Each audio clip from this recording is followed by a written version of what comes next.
Let's do this.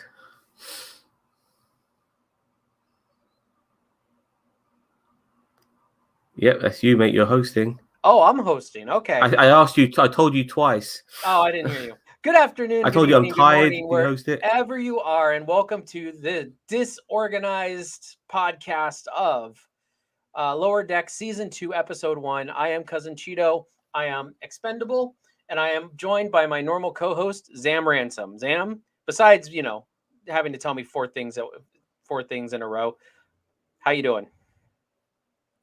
I'm great. I'm so happy that Lower Decks is back. It's made my day. I forgot how good this show was, and it's good times. Good times, mate. How about yourself? I am very happy that Lower Decks is back. I like Lower Decks, as you know, and I know you like it as well. It's been a long wait, and I'm hoping that this is the start of a long string of Trek episodes because right now we have Lower Decks. I'm hoping we get Discovery after this, and then Strange New Worlds, maybe into some Picard. We've got a lot of Trek coming up, and I think that today is the first day of that. So with very minimal breaks in between. So I'm really excited for that. So season 2, episode 1. This is kind of where this is actually one of the more important episodes because they delivered a stellar first season. Both me and you loved it a lot. But the thing is that when you go on a break for a while and then you come back, then then you kind of see what your audience retention is, because you can have a stellar first season, and then if people don't come back for the second season, or they're not clamoring for it, you're looking at being in a lot of trouble.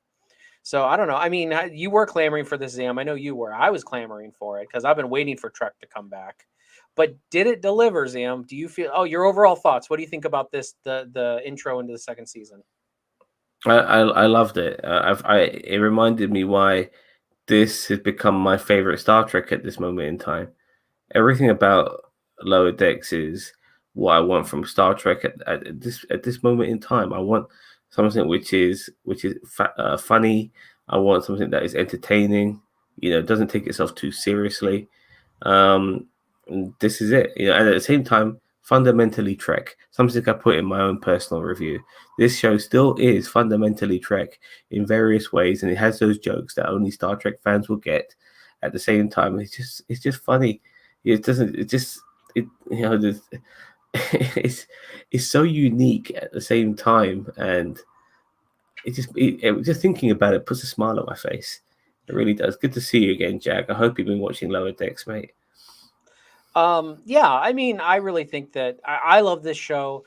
I think it is a love letter to Trek fans, but but it's also there to entertain you. And I really feel like that they've done a good job at meshing the two together in this perfect balance that is very, it shows that the people who are writing and doing this love Trek, but yet they know that they can poke fun at themselves. You know what I mean? Like it's just it is an amazing balance that few shows find.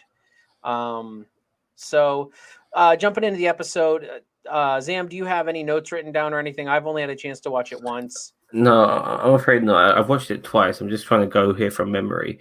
There was I mean initially at the beginning of the episode, Mariner using a Cardassian torture scene, a torture moment, and interrogation as a form of exercise Getting her was cardio fucking and in its leg yeah. day and She's it's funny. She kidnaps that Cardassian person who ends up helping her escape, the holographic Cardassian person, and then whilst they're getting shot at, she's doing bloody squats.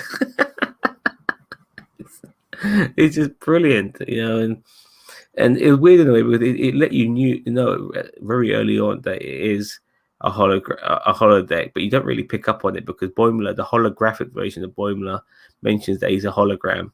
I And you noticed think, that, but I didn't put two and two together until after the yeah, Andorian came in. Like I don't know why I didn't catch it, but like Blimler even said, he said, "Yeah, I'm a hologram," and I thought I'm like, okay, maybe it was they were they were using him to like try to coerce her. I don't know, like me, maybe they were threatening to torture Blimler, but I didn't know. But I thought it was great.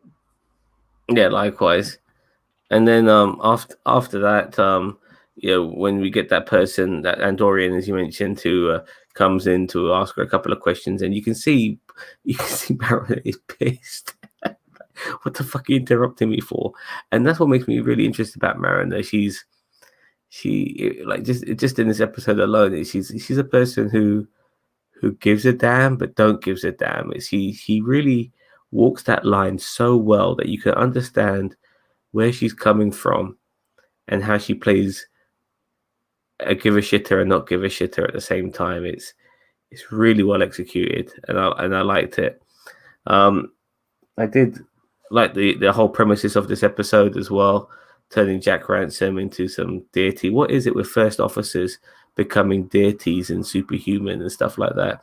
I don't know. And It I happened like to the fact that Riker and it happened to apparently the name escapes me, but to that Chakotay? guy in the original series, he was a first officer. Spock. Maybe not. No. He was not an original cast member in the original series, but he had those weird eyes, those silvery eyes, and they mentioned his name. His name escapes me now, but he was. I think I know who you're talking about. I don't remember his name though. Yeah. Yeah, he's in like one of the first couple episodes, but I mean, like, yeah, he's. I think he's not even in anything after that. I don't even remember how that episode ends. Truth be told, and Ransom in a way is a little bit of a Riker clone to a degree. He shares some similarities of a young William Riker. Just that he's blonde, but he's also got the beard as well and stuff like that. He's a tough guy. William Riker was always a tough guy. I mean, maybe he's got stubble, but he's got the stubble, yeah. But you know what I mean? It's similarities, and all of that. But it was weird seeing the relationship between Freeman and Captain Freeman and Mariner, because I thought they hated each other, and then you realize they do actually hate each other, even though they're mum and daughter, and that came to more fruition. You almost forget that the finale in season 1 was so epic, and them continuing from that epicness as well, because of Shanks dying, who ended up being one of my favorite characters in the first season. Like a guy who just lives for being a warrior, so to speak. And it's just, sorry, I'm just going on a bit too much. You want to continue? I mean, after that, I know that they're doing second contact on a world where it's an industrial world. Watching it a second time, I realized that it's a post-industrial world. Everything's smoggy. You see smoke coming out of every orifice of that fucking planet. And that's when, and no one's ever cleaned shit in that planet. And that's when Mariner decides to start washing some of the rocks. Yep, and that's where we get the godhood from. I mean, she cleans off like a wall, and then some stone gets undone, and it. Yeah, she cleans off the top of a stone, which gets a glimmer of, it gets the sunlight glimmering on it, and that ends up shooting it basically activates the power source in these monuments that ends up going into Ransom. Yeah. So, I mean, shenanigans ensue from there. I mean, he's an omnipotent being. Things get out of control. He turns people into Ransom clones that look like him. He turns things into gym equipment and they're working out. I mean, it's just, it is typical Ransom shenanigans, which I thought was great. I mean, I've seen some people call it pretty unoriginal for a Ransom thing, but I'm like, it's Ransom. It is what it is. Well, we got more of. Well, that's it. That's almost like not having an episode about Worf and not talking about honor. You know what I mean? Like it just it goes hand in hand. Like you can't. Well, we got more of that bold officer Stevens, who loves Ransom. He's like he's got a hardcore man crush on Ransom. Lieutenant Commander, actually, he's. Yep. Thank you very much, Jag. But yeah, he had a massive man crush on him. We never really got to see Stevens that much. He was like a buddy on the odd occasion to Ransom, but I hope they start fleshing that character out, because he loves Ransom. Wants, probably would take one from Ransom if he had the opportunity. And when Ransom was turning people into himself, he was desperate to become Ransom himself, And he and he wouldn't was change worshipping him. Yeah, and he was worshipping him as well, which was brilliant. I loved it. Like he was asking Mariner for the pads, and Mariner says, "Look, I can do what the fuck I want. My mom's the captain. I don't have to take orders from you." And then Stevens comes along with pads of his own, to give to Ransom. He was happy to give it to him, and that just makes me laugh. And it's really cool to see that. Initially, I was a bit torn on the fact that we get so much of the bridge crew, but now we have had so much of the bridge crew in the first season. I'm glad that we're still sticking with it, and I'm glad we're fleshing out some more characters, and we're getting to know people like Ransom a bit more, and obviously Freeman a bit more and stuff. It seems like Freeman might be up for a promotion as Admiral as well in that episode too, so it'd be good to see what happens. Sorry for going on. Admiral Freeman, and we might see an Admiral Freeman and maybe a Captain Ransom.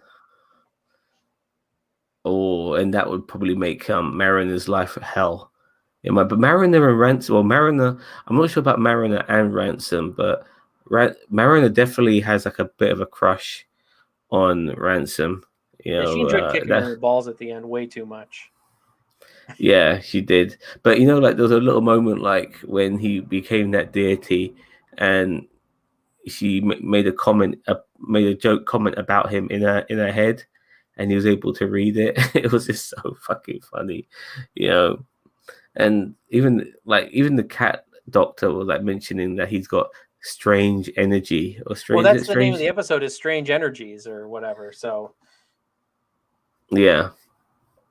And so because because your time they deal with religious god aliens and stuff like that. There's always strange energies involved. Exactly. And so I'm glad they all of these sort of throwbacks to previous Trek, it's all there in just this episode alone. I'm not sure how I felt about the Tendi and Rutherford subplot. That was a bit. I thought that was a bit much. I didn't feel like that was very. I don't want to say well done, but I really don't feel like it was that good, honestly. It seems like we've seen Tendi do this a bit too often, where she's getting a bit too involved and a bit too eccentric and a bit weird. Well, they keep trying to deep fake us, where it's like they're like, oh, Tendi's gonna like Rutherford, and then they're like, oh no, she's just obsessed with science. You know what I mean? Like, I think she does. She definitely likes him, because she mentioned about not going out with Baines, Corporal Baines or Lieutenant Baines, the Trill chick. But Rutherford, no, but people forget that Rutherford had his memory erased at the end of season 1 because he had the implants removed, and he didn't forget everything, but he forgot like a lot of recent things. And so it was almost like a fresh start for him, and he's like, that's why he ends up going out with Lieutenant Baines again and stuff like that. But this time they've been on 3 dates, and also that he likes pears. And it's really funny because when watching it the second time, I noticed that after he was eating a pear, and when he left his bed, there was like 3 or 4 eaten pears on his bed as well, which is kind of funny as well. And even little things like when he's walking away, he goes, oh, going the wrong way and stuff like that. Loved it. But Tendi, I'm a bit concerned about Tendi. I hope she doesn't become too much of an annoying character. Yeah, I don't want her to become the annoying one. Like every Final Fantasy has that annoying character. I don't want her to be that. The eccentric one, because Rutherford's eccentric, but he doesn't come across as annoying. Like he's got a good balance. Tendi just seems to be fucking crazy. Like she's fucking trying to put a blowtorch to him and stuff like that, poke him and prod him and stuff like that.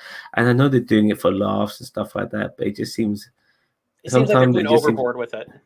Yeah, exactly. So we'll see what happens. Another thing that I was watching, Jessie Gender, like she's a massive Star Trek personality on YouTube, and she mentioned something regarding Reset, and that does concern me a little bit because do you feel that Boimler's going to come back onto the Cerrito? Oh yeah, and especially watching the trailers, like it looks like he's going to be back pretty soon. I mean, here's how I think it's going to go. I think it's going to go. This episode was focused on those 3. And kind of like, and obviously the bridge crew and stuff like that on the Cerritos. I feel like the next episode is going to be probably primarily about Blumler over on the Titan. But I feel like by the end of that episode, maybe the following episode, the Blumler's going to be back on the Cerritos. I feel like he's probably going to be like, I can't handle the Titan. It's so crazy over here. Well, one of the things I liked about season 1 when it ended with him leaving was the fact that, okay, we're getting progression with these characters here. If they end up just going back to what they were doing before, it's just a reset, isn't it? And where's the progression with their characters?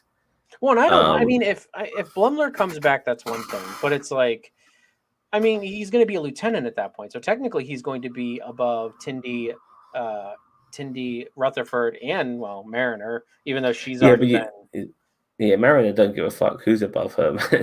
Or maybe I think he's Lieutenant Junior grade. I don't remember but whatever the pip in the dark, the gold pip and the dark pip is, I think is Lieutenant Junior grade. Lieutenant's 2 pips, I think. Okay, and Lieutenant Commander's is 2 pip and a black. Yep, that's what Stevens is. And then Commander is 3 gold pips. 4 is obviously Captain. Fair enough. So, like I said, I'm a bit concerned about the reset of everyone just coming back like everything's normal. Yes, even though if Boimler might get a promotion and stuff like that, I don't think it's going to change too much because Rutherford and Tindy are not rebellious amongst authority. It's just Mariner, So where Mariner, like Boimler could be fucking admiral, Mariner would still have Boimler under his thumb. You know what I mean? So under her thumb, sorry. So that doesn't concern me too much regarding his rank. But it was weird in a way because once again, he seemed quite brave at the end of end of the season finale of season 1. There was no stupidity coming from him. And you see him with Riker and stuff like that at the end of this episode, and he's shitting his fucking pants again. It just seemed you would have thought you would have I get learned. what you're saying about the reset. I mean, I see what you're getting at, and I mean, you're right. I mean, we're kind of looking at a reset situation. As I said, I don't want them to like demote him back to like cadet. What was he, ensign, cadet? I don't remember what he was. Yeah, I mean ensign or cadet, but the point is, I want progression with these I want actual progression with these characters. Yeah. I want them to expand their personalities, and every season there's a change with them because they've learned something a little bit here and there. And I just expected just a little bit. I mean, Boimler can still be manipulated. He can still be a bit stupid. I just expected him to be a bit braver. I mean, he's gone through so much shit just in the first episode alone. I thought he had a bit more bollocks about him, but he seemed to be, Well, I just love when Riker's throwing jazz terms at him, and he's like, "What does that even mean?" Like, I'm just like, "Oh gosh, it's true." That even though that was Jonathan Frakes voicing his character, it sounded nothing like Jonathan Frakes. Really? I heard it. I mean. You did? Okay, fair enough. I mean, I did, but I mean, I also didn't think Sebastian Stan voiced Bucky in the What If episode. It didn't sound like him at all to me. And even there were parts where Carter didn't sound like Haley Atwell. Like there were moments where I'm like, is that really that sounds like it might have been a vocal deep fake. Like they put a stand-in in to get a different line. I mean, plus Riker didn't have many lines to deliver, unfortunately, because we only got him for a brief minute. But yeah, maybe we'll see. Maybe if they have a whole episode based on the Titan, I'd be fine with that. I think that's going to be next week. The way they were leading off on this one, I feel like it was that. Fair enough. Did you like the fact that to neutralize this particular deity alien was to kick him in the bollocks several times? I mean, it was okay. I kind of rolled my eyes when that happened, but I mean, it was very Mariner. Like she's like, when they can't figure it out, there's a big head floating in space trying to eat the Cerritos. Just kick him in the balls. Like, I mean, it's a Mariner thing to do. Like if it were any other Trek, it wouldn't track. But it's like in this one, it's like, yeah, that works. That completely works. Yeah, and he was shooting rainbows as well, which was pretty cool. And he was puking rainbows when he got kicked in the ball several times. And she really, watching it the second time, I didn't realize she fucking kicked him in the balls so many fucking times. You know what I mean? He would have been fucking Jeanette fucking Ransom by the end of that fucking episode. You know what I mean? Jacqueline Ransom. Yeah, he's not having any kids, so yeah. So sterilization via Mariner. Exactly. And by the way, when he was the floating head in space, and then he actually grew some hands out of his. Did you ever play Star Fox? Yes, I know exactly what you're talking about. That alien at the end of Star Fox, the boss at the end of Star Fox, it looked like a bit like a monkey. But doesn't he have like the hands? He's got floating hands as well and stuff like that. You know, it was like a poor man's version of a lawnmower man, bad guy. You know, I was trying to find a picture of Ransom like on the internet when I was making the thumbnail this morning. I was trying to find a picture of him with like the head in space and the hands because I was going to use that, and I couldn't find it. I'm like, why is this not available to me? And I mean, I could have probably screenshotted it or something, but I wasn't doing all that. When I was doing my review of Ransom of Lower Decks, and I was putting my little pictures up on my thingy, I couldn't find one of him as a floating head, which really pissed me off. I was like, come on, it was a classic game. Yeah, Star Fox 64 is great. I still have that game. I don't play it, but I still have it for the N64. But everyone sort of going on a tangent here, but everyone loves GoldenEye for the N64. For me, it was Star Fox. That was my favorite. I didn't play there. I played Star Fox way more than I played GoldenEye. I think I played GoldenEye a handful of times. I was not a big 007 fan back in that era. Yeah, or just back then, like being able to play 4-player on one screen. I mean, yeah, that was a big deal back then. Yeah. You could do that on Star Fox, I believe, or could you? I'm not sure. Mm-hmm. Was it a single player game on Star Fox?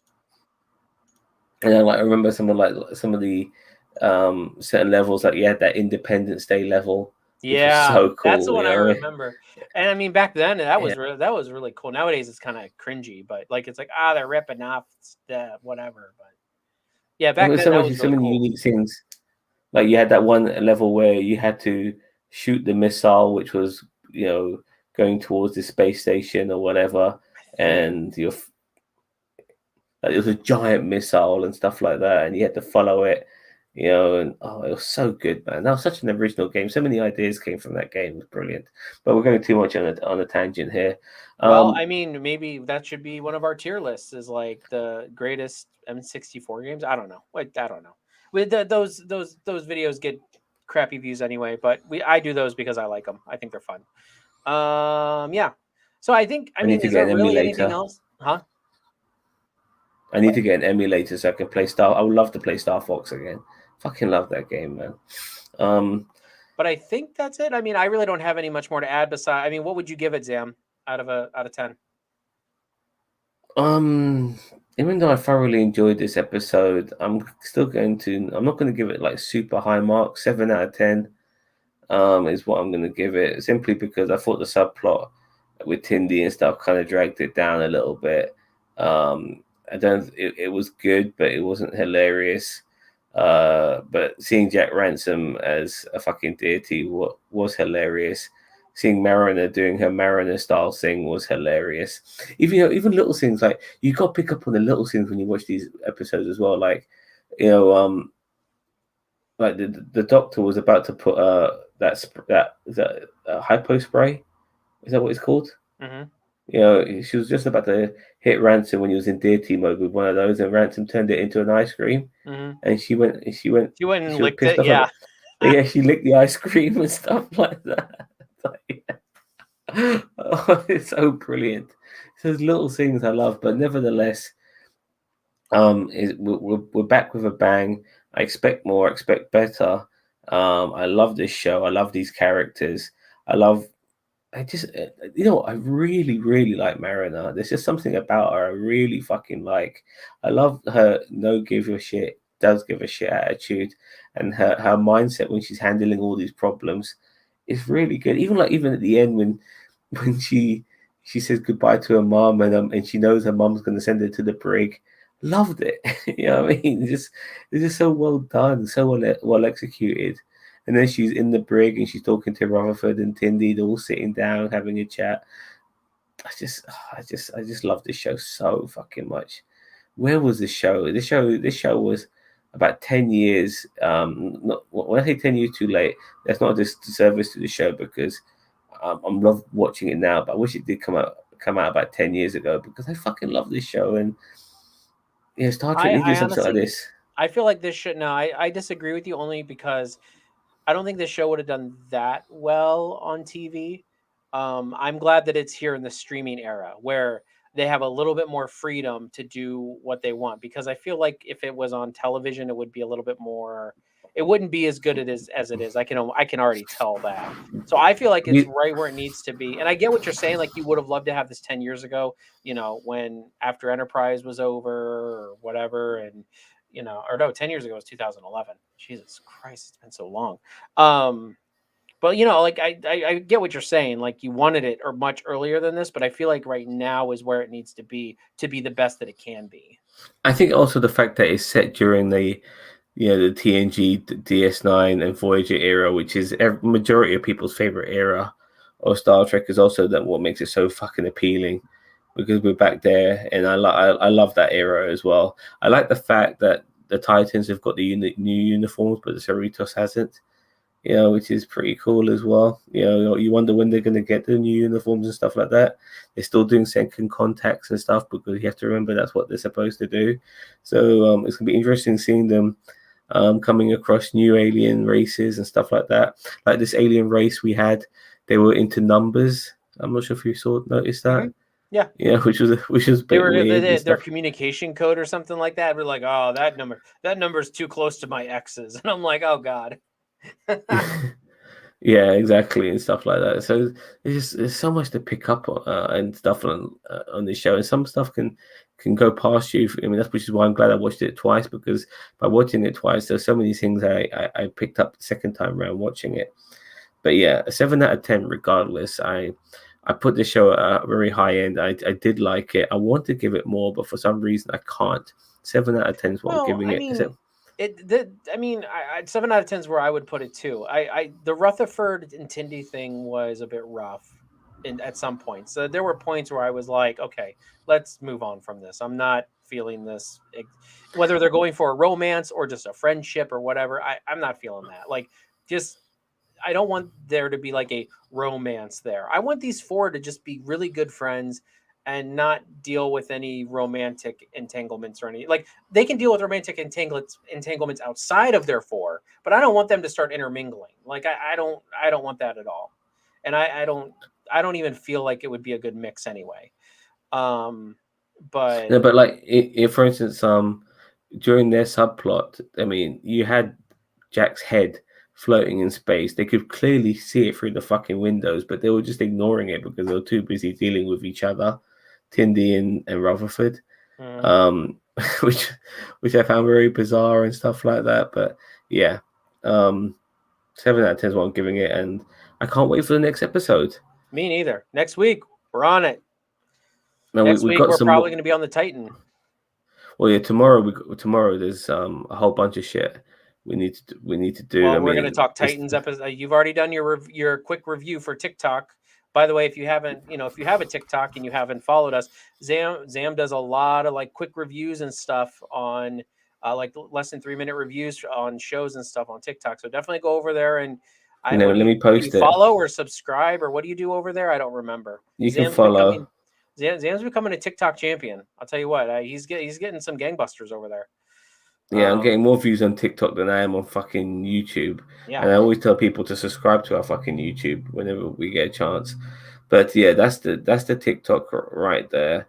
Tomorrow as well, I'll be doing the final episode of The Bad Batch. Star Wars The Bad Batch, and I'm really looking forward to that. So I'll be squeezing that in not only on YouTube but on TikTok as well. So look out for my TikTok reviews. I post them on YouTube as well as TikTok, so you get the best of both worlds, guys. But yeah, that's why the reviews are so short on the YouTube channel because it needs to accommodate TikTok, which is only 3 minutes in length. And that's why we have these big discussion debates where, we can come here and talk about stuff. I mean, me and Zam are the primary trekkers here really on our channel. And, it just depends on what the content is, but you could see 4 people, you could see 2 people on here, it just depends on who likes it and who doesn't. Yeah. And, you hopefully will be getting some wrestling content soon as well. And like I said, tomorrow we'll be doing Titans as well as, from me personally, you'll be getting some Bad Batch. And then hopefully over the weekend, you'll be getting some fan reactions from us as well, because we're a bit overdue on that, in my opinion. So, yeah. Okay, great. Well, I guess with all that being said, please, if you haven't yet, as we've been saying, comment, like, and subscribe. Let us know what your favorite parts of Lower Decks Season 2, Episode 1 were in the comments below. And we are the greatest YouTube channel you've never heard of. Zam, I got to leave it to you, man. I don't say that line very good, but you'll get better with time. Yeah, I know. But with all that being said, thank you very much for watching. We'll catch you guys in the next one. Bye-bye.